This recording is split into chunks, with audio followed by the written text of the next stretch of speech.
Olá pessoal, tudo bem? Eu espero que você esteja bem. Se você não é inscrito no canal, se inscreva, toque o sininho de notificação, deixe seu like, compartilhe o vídeo, divulgue o canal, comente, nos ajuda bastante, tá? E, como diz o ditado popular, se você quiser ser um parceiro deste canal, você pode fazê-lo, tá? Pelo Pix, robson.rmt@gmail.com, robson.rmt@gmail.com. Você não é obrigado a doar nada, tá? Mas a gente conhece pessoas de solidárias quando as pessoas reconhecem que algo é importante e elas podem contribuir, elas contribuem, tá? Agora, não quer contribuir, não faça. Não faça aquilo que seu coração não manda, tá? Agora, não cobre nada daquilo que você não dá, tá certo? Muito bem. Deixa eu ver aqui, deixa eu colocar, posicionar um pouquinho essa câmera aqui, pessoal, porque está cortando aqui embaixo, né? O texto que a gente vai comentar, né? Então nós estamos fazendo assim uma série chamada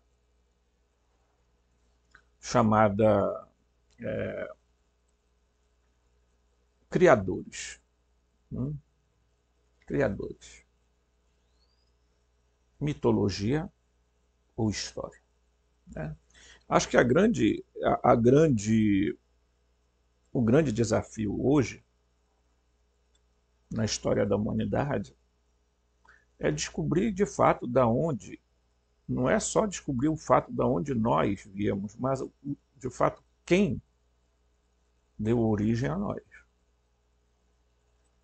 correto? Porque a gente às vezes percebe que tem muitas explicações, né?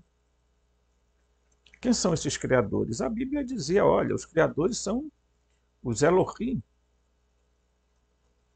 as divindades, os deuses, não é? Já que Elohim é plural, né?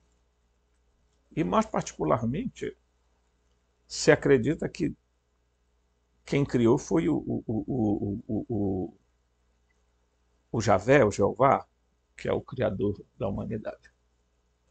Aí quando você remonta as tabuletas sumério-cadianas, eles dizem é os Anunnaki, né?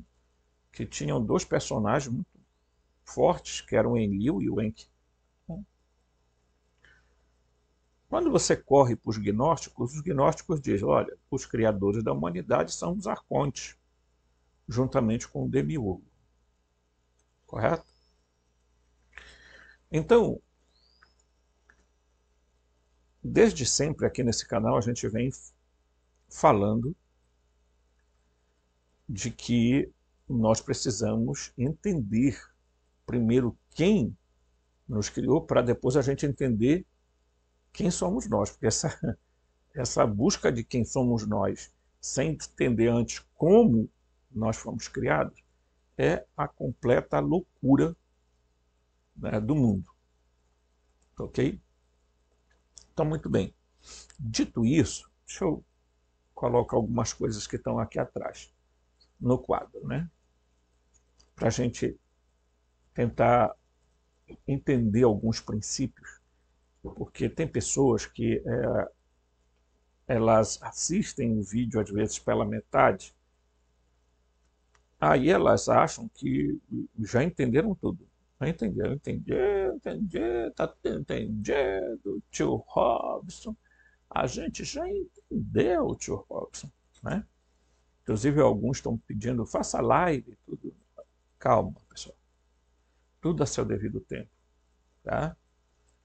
A gente pode fazer live? Pode, né? Eu, particularmente, pessoal, eu não estou caçando fama, tá? Quero deixar isso bem claro para você.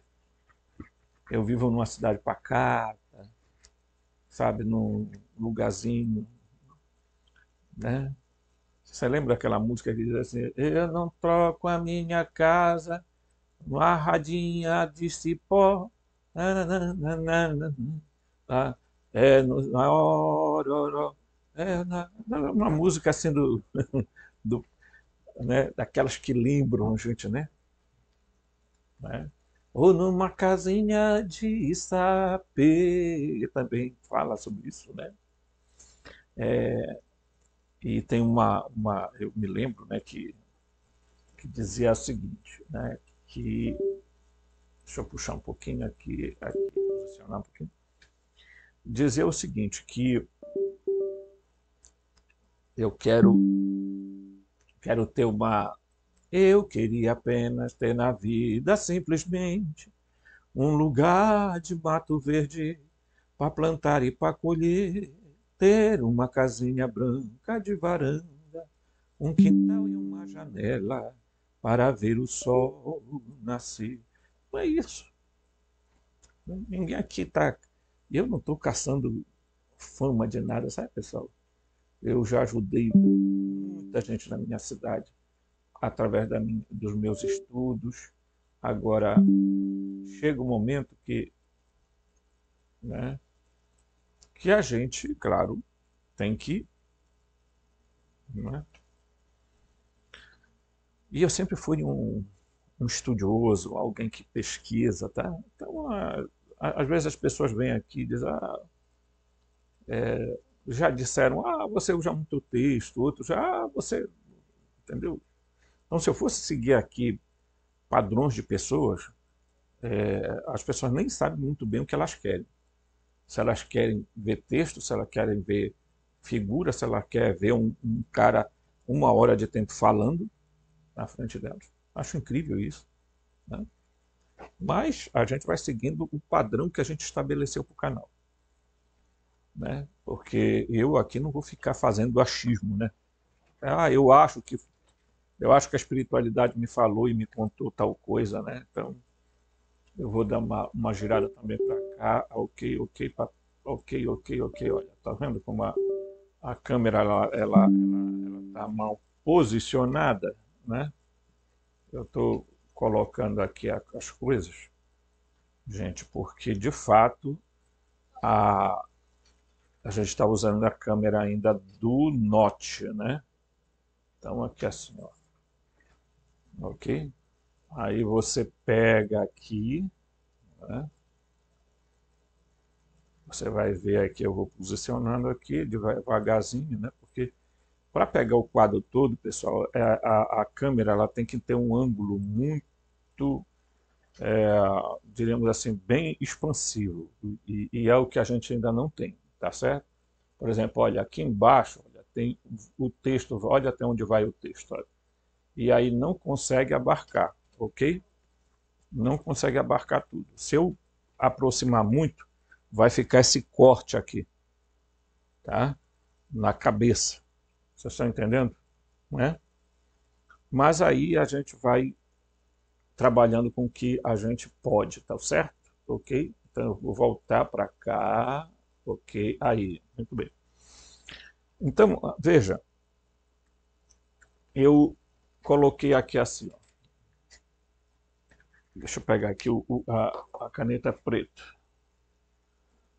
Aqui. Então eu coloquei aqui assim, ó. A primeira realidade é o mundo metafísico, certo? O mundo metafísico seria aquilo que Platão chamou de mundo das ideias. Ok? Então, os gnósticos tinham bem uma definição de que existia uma realidade que eles deram o nome de pleroma, tá? Vou botar bem aqui, ó. Certo? Eles deram a ideia de que existia um ambiente, uma realidade existencial chamada pleroma, né? Que depois vieram confundir com céu, se bem que a palavra em hebraico passel, shamayim, na tradução seria céu das águas, ok? Em tese, né? No grego, esse termo passou a ser chamado Ouranou, que quer dizer céu de Urano, tá? Certo?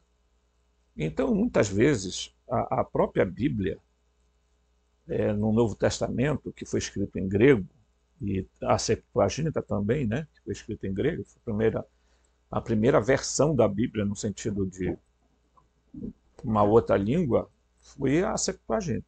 Tá? Naquela época ainda não nem existia o cânon, tá, hebraico da Bíblia. Não existia, gente. Tá? O que existia era lá os livros, porque o cânon da Bíblia hebraica só vai ser definido lá depois de Jesus.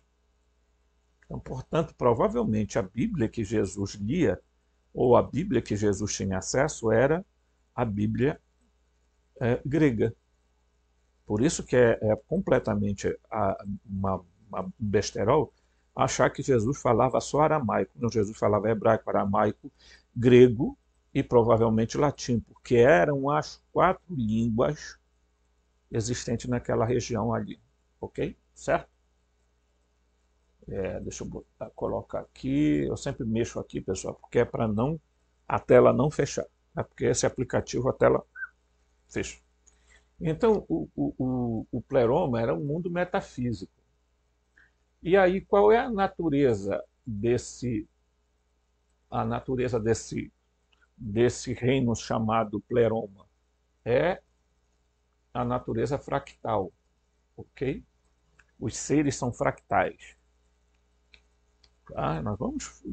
Depois nós vamos abarcar, falar sobre o que é, né? Como é que você entende o conceito de fractal, tá? Certo?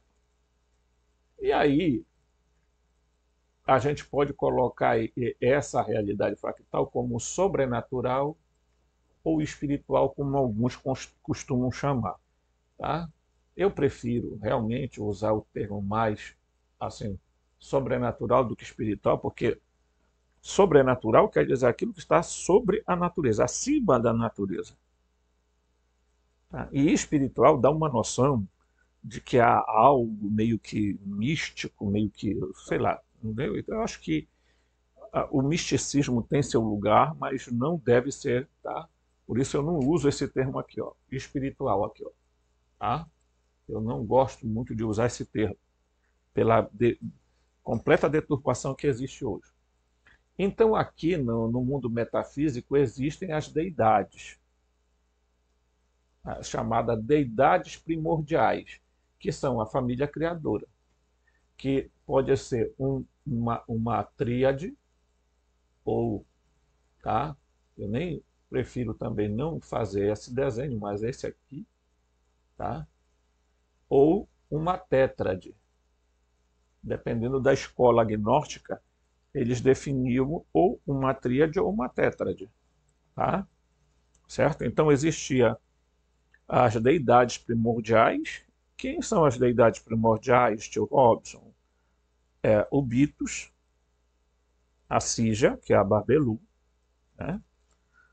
E o Autogene, essa é a tríade.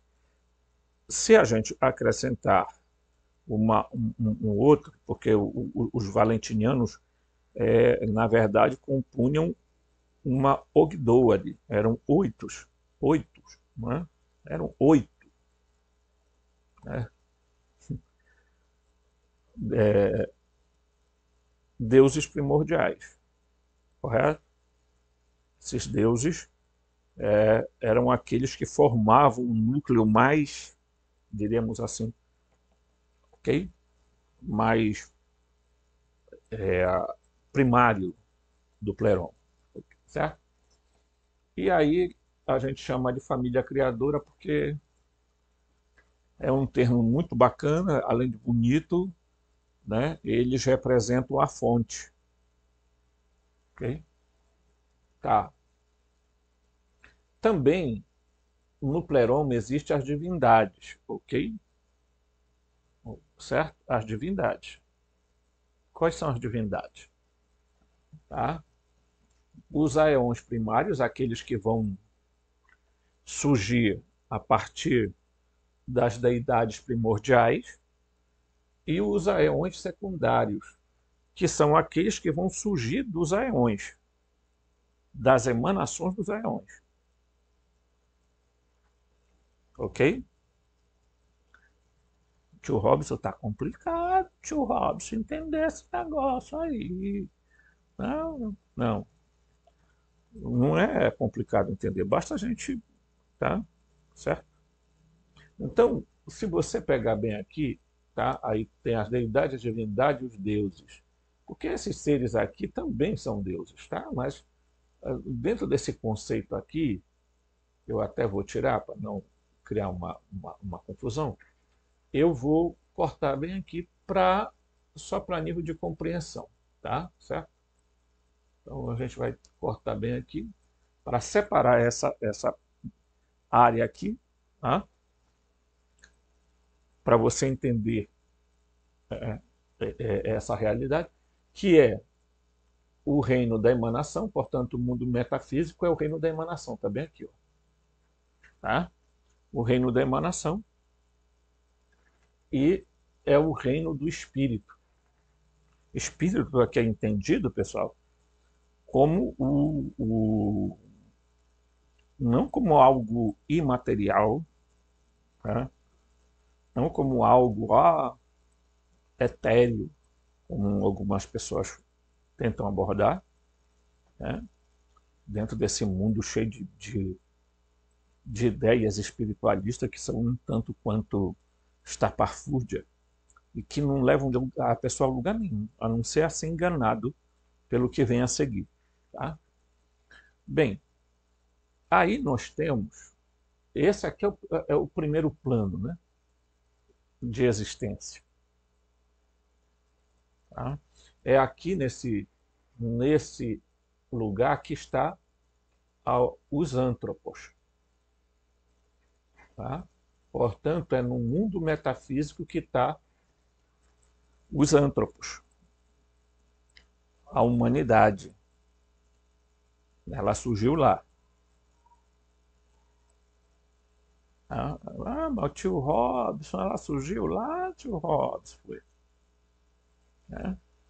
Então, portanto, nós vamos ver daqui a pouco. Tem texto aí, a gente vai chegar lá. Né?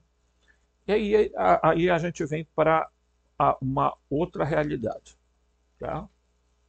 Que é essa aqui, ó, o mundo protometafísico. Tá? O mundo protometafísico, aqui eu vou usar azul para destacar. O mundo protometafísico é aquele cuja natureza é o quê? Moroncial. Ó. Não é mais fractal, mas é moroncial. O que é moroncial, tio Rob? Gente, moroncial ou morôncia é um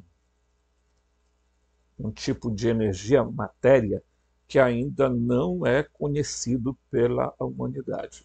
Esse termo ele é aplicado no livro de Urântia quando ele quer falar da alma moroncial. Tá? Quer dizer, o corpo moroncial é um corpo muito parecido com os humanos. Aí você pode dizer assim, não é a mesma coisa que perispírito? Não, não é a mesma coisa que perispírito. Tá? Porque, por exemplo, na ressurreição de Jesus, segundo o livro de Urântia, Jesus vai usar o corpo moroncial dele. Tá? Só que o livro de Urântia vai dizer que o corpo de Jesus físico foi levado, né? Foi tirado do túmulo e levado pelos anjos. Eu não vou entender detalhes, até porque eu não acredito nisso. Até porque as pesquisas mais recentes sobre o sudário de Turim estão mostrando que, de fato, esse tecido remonta a um pouco mais de 2.000 anos atrás. Eu nasci há 10.000 anos atrás. Né? Então, o Cidade de Turim tem mostrado que aquilo de fato ali não é mancha de sangue, não é mancha de tinta, não é mancha de absolutamente nada. Eu não estou pedindo para você crer em nada. Eu estou dizendo que a ciência está analisando hoje. Tá? Tem gente que acredita, tem gente que não acredita. Eu não faço questão de nem uma coisa nem outra. Tá? Eu cito como elemento pedagógico da formação que eu dou. Eu não posso também negar as coisas aqui a troco de simplesmente fazer isso para agradar as pessoas. Ou, deixa eu ajeitar esse cabelo, minha gente, que o meu cabelo tá ficando muito branco. Eu ainda estou com 54, aí o cabelo ficou muito branco já. Então, o Cidade de Turim expressa mais uma vez de que provavelmente esse, esse ser chamado Jesus, que os gnósticos chamavam de Aeon, ele não era desse mundo mesmo, né? No sentido, ele não era totalmente humano. Né? Então essa natureza moroncial é algo que está entre o metafísico aqui, ó, e o físico, tá? O que eu vou separar aqui, apesar de serem, tá? Veja bem, ok? Então, nós também podemos chamar de préternatural, tá? Quer dizer, ainda é uma pré-natureza. Se você vem daqui para cá, você vai perceber isso, tá? Préternatural, né? Que nós chamamos. E aí, aqui nesse mundo, tem os arcontes primários, chamado pseudodeuses, aqui ó, pseudodeuses. Por que pseudodeuses? Porque eles não são deuses de verdade, pessoal. Os deuses de verdade estão aqui.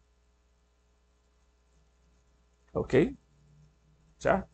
Aí vem, tá? Pseudodeuses. Aí você vai ver os deuses gregos, os deuses sumérios, os deuses egípcios, os deuses africanos, os deuses romanos e assim por diante, ok? Todos pertencem, eles fazem parte dos arcontes primários. Os arcontes secundários, pessoal, tá? São aqueles seres que nós sempre falamos aqui, os Jin, os Daimones, os Shedin, os Devas, os Elementais e outros tantos. Ok?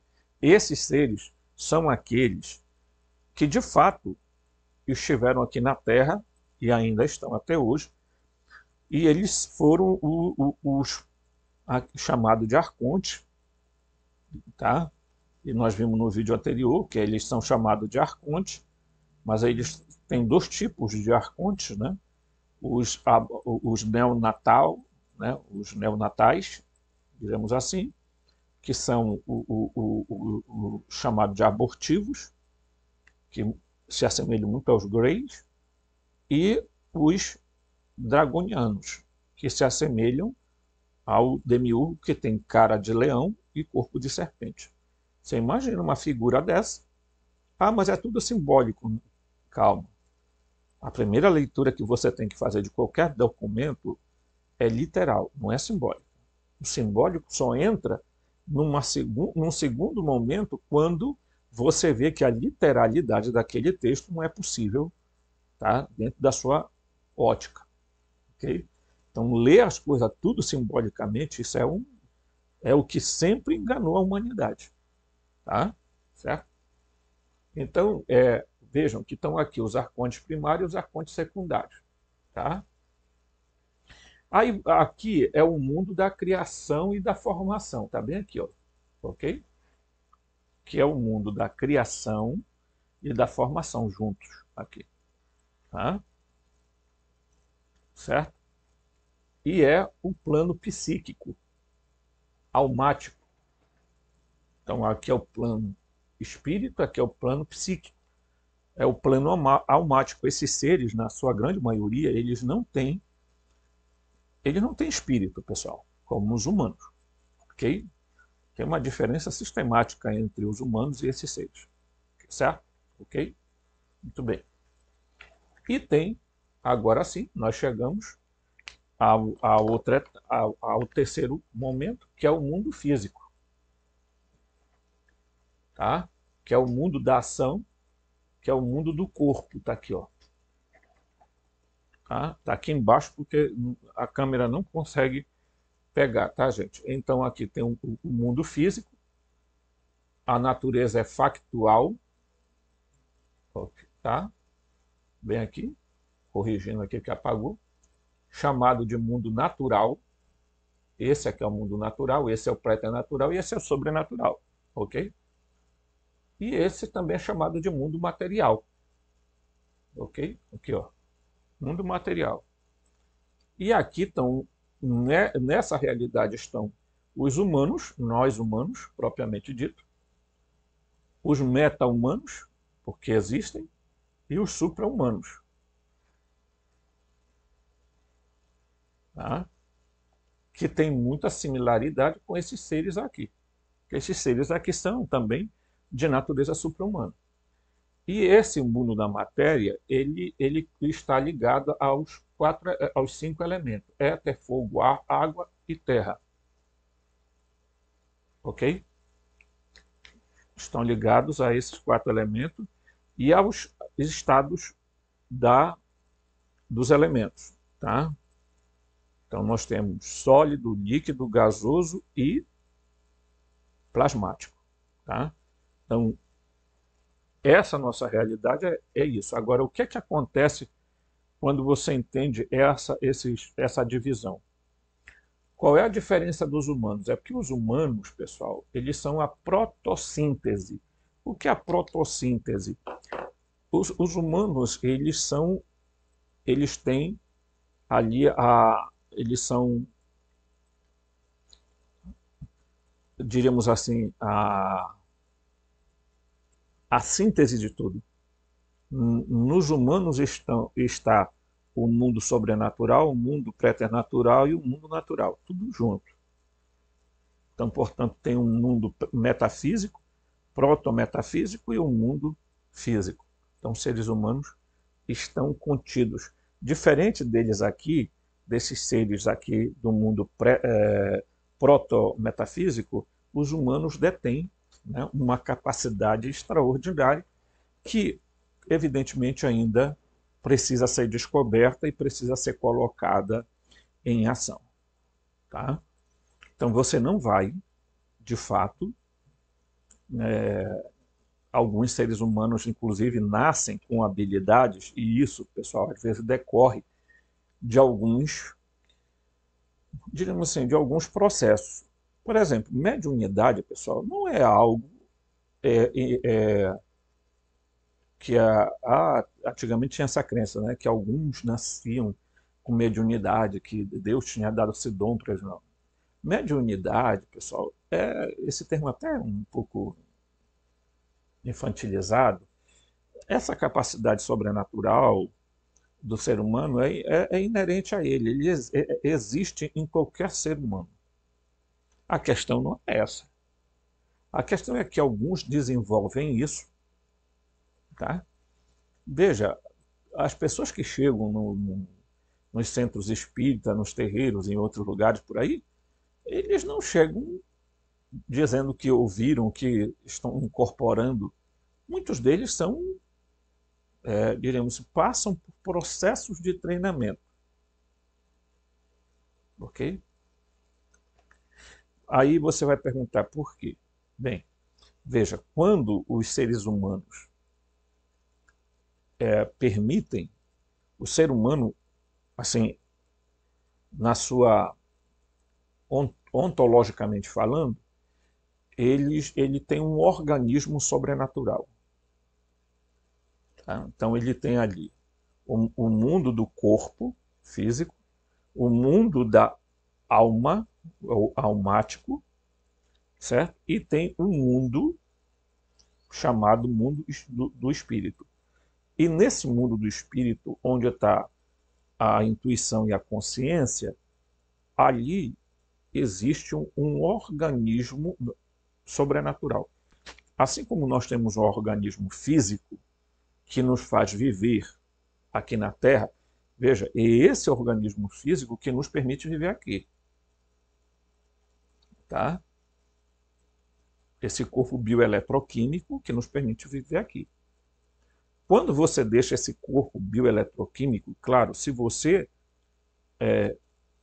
entrou no estágio de ser um pneumático, aí acontece o fusionamento, você, quando desencarna, tem um corpo chamado corpo de ressurreição, corpo de glória, corpo ressurreto, né? Que é conduzido por esse organismo sobrenatural. Ok? E eu já falei várias vezes isso aqui. O corpo ressuscitado é semelhante, mas não igual ao corpo físico. É semelhante, pessoal. Tá? Tem semelhanças. Por que tem semelhança? Porque as energias que vão ser liberadas, tanto do corpo como da alma, que vão se fundir ao espírito, vão criar exatamente um corpo chamado, que nós vamos chamar essa outra realidade de corpo mononcial. Vejam, aqui que está o X da questão. Quando algumas pessoas perguntam para a gente por que as pessoas ficam retidas, tá? Que a maioria viram comida da lua, ok? O que é que acontece? Quando alguém perde esse corpo físico, ele entra dentro desse mundo aqui, ó. Aí ele recebe um corpo mononcial, corpo de glória, corpo ressurreto, aqui, ó. Certo? Ele passa a viver dentro dessa, ele passa a entrar dentro dessa natureza aqui, ó, dessa realidade, aonde estão os arcontes primários e secundários. Ele só vai entrar bem aqui nesse outro reino quando ele ele vai perder esse corpo mononcial quando ele entra aqui. Ok? Lembrem-se que o apóstolo Paulo vai dizer: corpo e sangue não podem herdar o reino de Deus. Ele quer dizer o seguinte: o nosso corpo físico não pode chegar ao pleroma. Ok? Ah, mas tio Robson, o Elias, o Enoque foram levados. Mas eles não foram com corpo, eles não estão em lugar lá onde vocês pensam que ele está, com o corpo físico deles. Não estão, gente. Tá? Aconteceu com eles um fusionamento. São raros os acontecimentos de fusionamento na história da humanidade. O fusionamento aconteceu pelo estágio deles, ou por vontade, né, de quem os levou. E convenhamos, quem raptou o Elias, o Enoque, etc., não foi o pleroma. Esse que é o problema. Tá? Aí é que está o X da questão. Não, quem raptou o Elias, o Enoque, né, foi esses seres chamados arcontes primários e secundários, porque eram eles que estavam e estão até hoje no governo do mundo. Pessoal, vamos sair dessa fantasia de achar que o Enoque, o Elias, Moisés foram por foram para o pleroma. Foram para o pleroma. Tá? Eles passaram por um processo de fusionamento que é o que nós chamamos assim, eles vivenciaram isso sem morrer. O fusionamento que acontece na morte é outro. Tá? Então isso é uma coisa que a gente precisa compreender, porque as pessoas vão muito para o livro de Enoque e começam a fazer mais interpretações possíveis. Tá? Certo? Tudo bem. Vamos lá. Aqui, ó. Vamos pegar um texto aqui. Tá? Diz o seguinte: os gnósticos ensinavam que o demiurgo não pode realmente criar nada porque lhe falta o poder da intenção procedente do pleroma. e, em última análise, baseado no originador. Quem é o originador? É o Uno.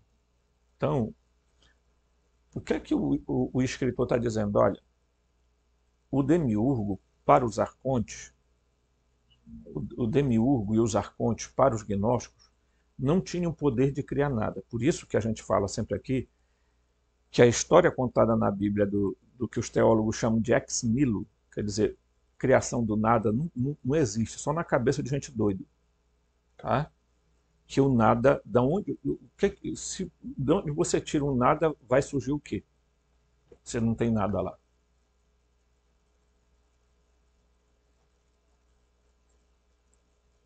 Então, tá entendendo? Você só pode criar alguma coisa a partir de algo que já existe. Né? Porque, vamos lá, vamos pegar exemplos. Jesus. Tá? Vamos supor que Jesus era Deus. Vamos fazer essa suposição? Não. Então, Jesus é Deus. Né? Então ele chega num casamento de Caná da Galileia e a mãe dele diz assim, olha, acabou o vinho, hein? Agora, por que ela foi dizer que tinha acabado o vinho para alguém?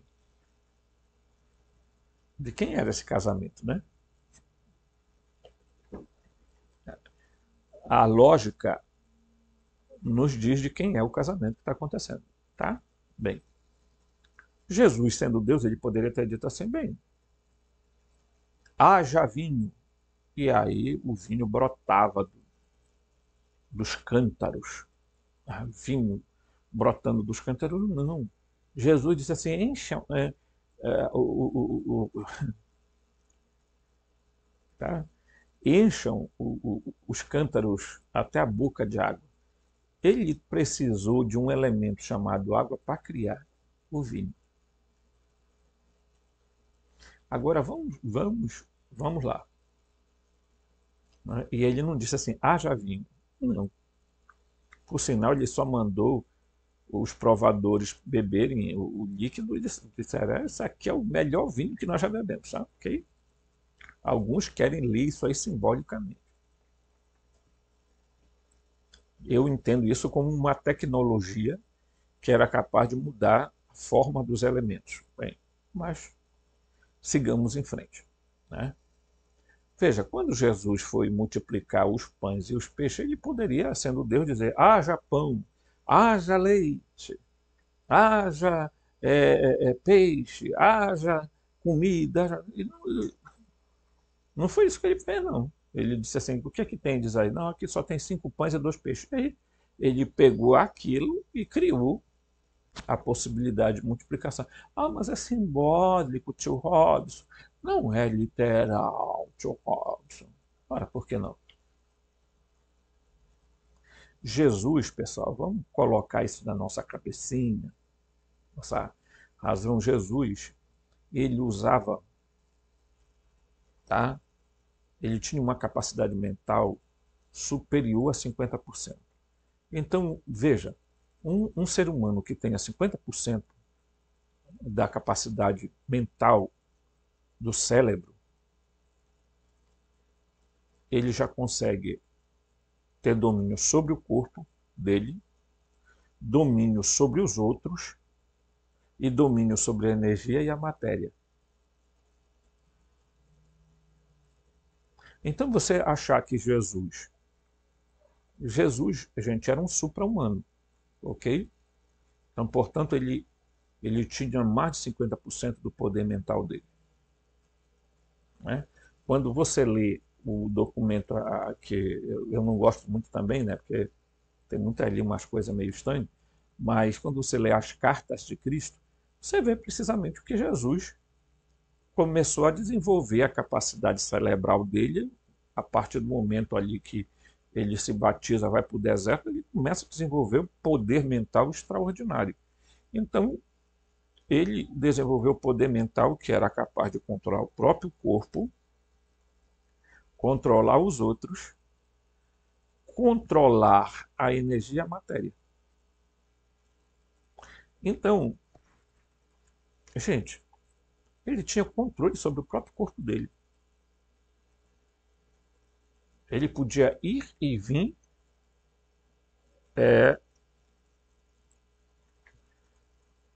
diríamos assim, com capacidades, vamos dizer assim, extracorpóreas e fenômenos como a bilocação, etc. Jesus tinha essa capacidade. Ok? Depois, Jesus tinha a capacidade de controlar os outros. Como era que ele controlava os outros?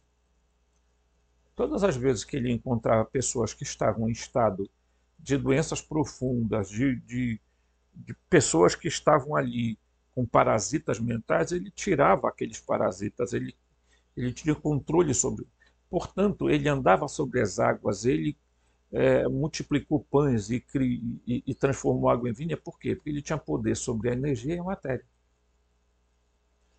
Então, se ele tinha um poder cerebral, mental, acima de 50, ele é um semideus. Tá? Que é somente um Deus tem o poder total da mente. Aí eu pergunto para vocês, ele usou tudo isso para quê? Para fazer o bem. O grande problema, algumas pessoas perguntam assim, por que será que os Anunnaki tiraram dos humanos, eram 12 os pares de DNA, só ficou 2. O resto é chamado DNA lixo. Mas por que será que eles deixaram somente 2 pares? Porque você já imaginou se os seres humanos estivessem funcionando? Presta atenção nesse raciocínio. Se os seres humanos estivessem funcionando com os 12 pares, já pensou se você tem domínio sobre você mesmo, sobre os outros, sobre a matéria e a energia e etc? Meu amigo, tinha gente se matando na rua. Nós estaríamos vivendo guerras terríveis, piores do que essa. Essas que estão por aí. Então, quando você imagina que Jesus teve o poder, porque o apóstolo Paulo vai dizer que Jesus foi ressuscitado pelo Espírito, né? E que depois ele diz assim, que Jesus próprio ressuscitou a ele mesmo. Né?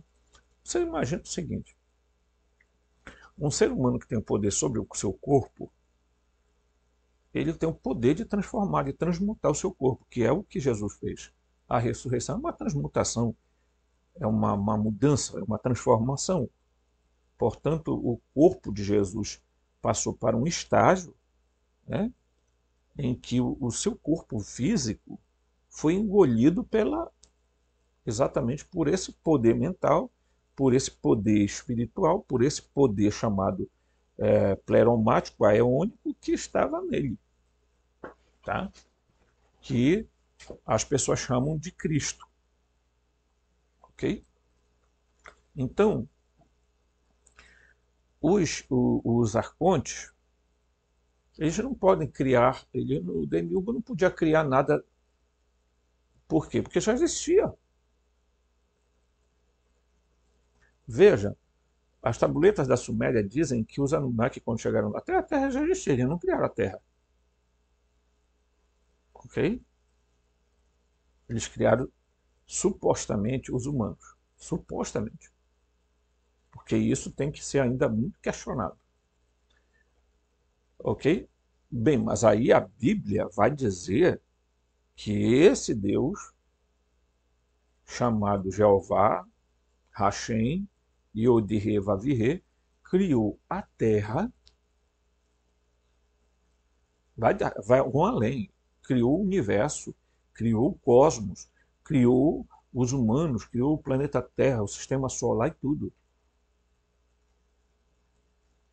E não criaram. Eles não têm poder para fazer isso. Entendeu? Isso adveio da existência da Sofia. Aí é que entra a Sofia. Porque quando ela cai ela sai do pleroma e se choca com o caos, tá? Com o terrão, com o kenoma, então ali ela cria, gente, ela acaba emanando. A gente não vai falar nem de criação, mas da emanação. A doutrina emanacionista diz que nós somos frutos de emanações. Inclusive o planeta é fruto de uma emanação, certo? E não assim de uma criação. Mas se você pegar hoje, você pode analisar o seguinte: tecnologicamente, se a gente ser mundo místico, esses seres poderiam ter, de fato, criado alguma coisa como uma tecnologia que eles têm. Porque tanto os seres que estão aqui no pleroma, quanto os que estão no mundo proto-metafísico, no mundo metafísico, etc., eles têm, tá, tecnologia avançada para criar. Agora, eles não criaram a partir do nada, porque isso é uma mentira. Claro que já existia uma substância primordial do qual eles se utilizaram para fazer. Ok? Certo? Então, está dando para entender isso aqui, né? Vamos lá. Aí a gente vai bem aqui, ó. Aí então ele diz aqui, ó, sua capacidade mimética, quer dizer, de mímica. Quer dizer, eles fazem imitações. Por exemplo, nós somos imitação do original. Então quer dizer, tio Robson, que existe um Robson original e um Robson falsificado? É possível, né? Dentro de uma lógica que a capacidade deles era apenas mimética, isto é, de imitar. É chamada de fantasia. Fantasia, tá? Tá escrito aqui, ó. Tá, você lê como panta, não, você fantasia, ou, né? Para distingui-la do poder animador dos aeões da vida real, chamado enóia. Enóia diríamos assim, a intencionalidade, certo? E Aldabaoth é chamado de antimimon, pneuma, quer dizer, espírito falsificador. Tá? No Apócrifo de João e outros textos cosmológicos, as mansões celestiais que ele inventa são chamadas de estereoma. Estereoma. O que é estereoma? Está bem aqui, olha, gente. Vou já mostrar aqui para vocês aqui, ó. Ó, só que sumiu daqui, gente. Lamentavelmente, desapareceu aqui, tá? Mas depois a gente volta e eu mostro aqui, tá? No próximo vídeo a gente vai mostrar aqui, ok? Certo? Então, vou aqui. Pronto. Aqui, certo? Aí vamos aqui. Vou pegar aqui, vamos ver se a gente encontra aqui alguma coisa. Vamos, ó, todos estão desaparecendo daqui, porque... Deixa eu só apagar aqui, gente. O negócio aqui tá show, né? Então vamos lá. Aqui. Então aqui, certo? A imagem não veio, mas a gente vai mostrar depois no próximo vídeo, tá, gente? Porque eu deixo as imagens todas aí o que é que acontece? Quando a gente mexe qualquer coisa aqui, elas estão no pendrive, o pendrive acaba se desconectando e a imagem não é gerada, tá? É isso que acontece. Então, essa região chamada, que eles vão chamar de estereoma, né? São chamadas de estereoma. Por quê? O estereoma é uma projeção estereométrica, como uma holografia de um ser vivo. Então, o estereoma, pessoal, é o que nós chamaríamos hoje de simulador, é uma simulação, tá? Certo? Tá? De um ser vivo. A imagem holográfica, tá? Olha só aqui, né? Não está viva, mas pode representar ou copiar algo que existe. Ok? Então, o que é que acontece aqui, meus amigos? O demiurgo, ele ocorre um problema muito lógico que a gente tem que entender, que é exatamente, ele vai criar uma realidade mimética, tá? Uma realidade aparente, uma falsificação, porque ele não tem poder de fato de criar nada. E pior ainda, de tirar existência do nada, porque ele nem Deus é. Correto? Então, portanto, esse Deus da Bíblia, que os gnósticos chamam de Yaldabaoth, é um falsificador. Tá? Portanto, ele chega, ele falsificou os humanos, certo? Né? Ele falsificou os humanos, né? Ele falsificou a terra, quer dizer, tudo é uma projeção, é uma emanação da mente deste ser. Portanto, se nós somos produtos de um ser altamente deformado, você esperava que o quê? Que a Terra fosse o paraíso terrestre? Você esperava que nós fôssemos né, muito bons? Não, a maldade humana, ela é uma consequência natural do ser. Não é que eu esteja aqui dizendo que as pessoas têm que ser mal, não. O próprio Jesus disse o seguinte: se vós sois mal, mal com U, tá?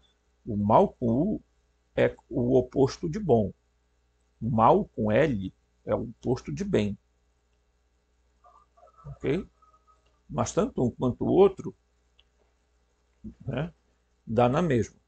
Então Jesus disse: se vós que sois mal sabeis dar coisas boas aos vossos filhos, quer dizer, o próprio Jesus reconhece que a natureza humana é, por si só, uma completa deturpação. E por que Jesus veio à Terra? Mandado pela realidade pleromática? Para ensinar os humanos a saírem do entorpecimento, da ignorância, tá? Sair desse mundo de fantasia, e ver de fato o mundo da realidade, e ver o que realmente é. Tá? Isso significa você colocar a cara fora da bolha. Lembra daquela figura que tem uma pessoa metendo a cara fora da bolha e vendo que vendo outras realidades? Exatamente. Jesus veio dizer isso para nós. Olha, eu venho ensinar vocês a gnose, tá? Que é o conhecimento, o entendimento, a sabedoria, para que vocês descubram quem de fato vocês são. Aqui que está o X da questão, porque nós temos que nos perguntar: os seres humanos foram criados pelo demiurgo ou os seres humanos, porque, claro, tem documentos gnósticos que falam de criação, de fato. Tá? A Bíblia fala de criação, de fato. Ou os humanos foram trazidos para a Terra e a sua origem não é daqui. Então Jesus vai dizer assim: Pai, eu não os peço que os tire do mundo, mas que os preserve do maligno. Né? Ele chega a afirmar o seguinte: eu não sou do mundo também como vocês não são do mundo. Ora, ele está dizendo para os discípulos: vocês não são dessa realidade, vocês não são dessa existência, vocês não são desse planeta, vocês são de um outro lugar. Portanto, vocês precisam descobrir isso. Tá? Então, é importante a gente detectar essas coisas. Né? E eu volto a dizer a vocês, descobrir, né? Descobrir quem nos criou pode ser o ponto X para a gente sair desse sistema, tá? Chamado de esterioma, né? Esterema, para a gente descobrir que nós estamos vivendo numa falsificação, num reino falso, mimético, isto é, mímico, é uma imitação barata, tá? De uma realidade superior. Agora, é muito fácil as pessoas sentarem, né? E ficarem assim: ó, eu estou esperando aí que o Uno destrua tudo e resolva a nossa vida. Não. Por quê? Jesus veio dizer: olha, vocês, dentro de vocês está a fonte da vida, de onde vocês de fato são. Tá? Vocês têm um potencial que vocês precisam ativar para que vocês voltem à origem de vocês. Ok? É esse que é o papel de um formador. O meu papel aqui é trazer informação, formação, para que você, pegando essas duas coisas, faça a sua transformação. Eu não transformo ninguém, eu não mudo ninguém. Eu só tenho poder de mim mesmo, tá? Para mim mesmo. Se eu já conseguir fazer esse processo em mim, tá? Essa alquimia, então eu já dei um grande passo, ok? Aguarde o próximo vídeo que a gente vai continuar falando sobre esse assunto.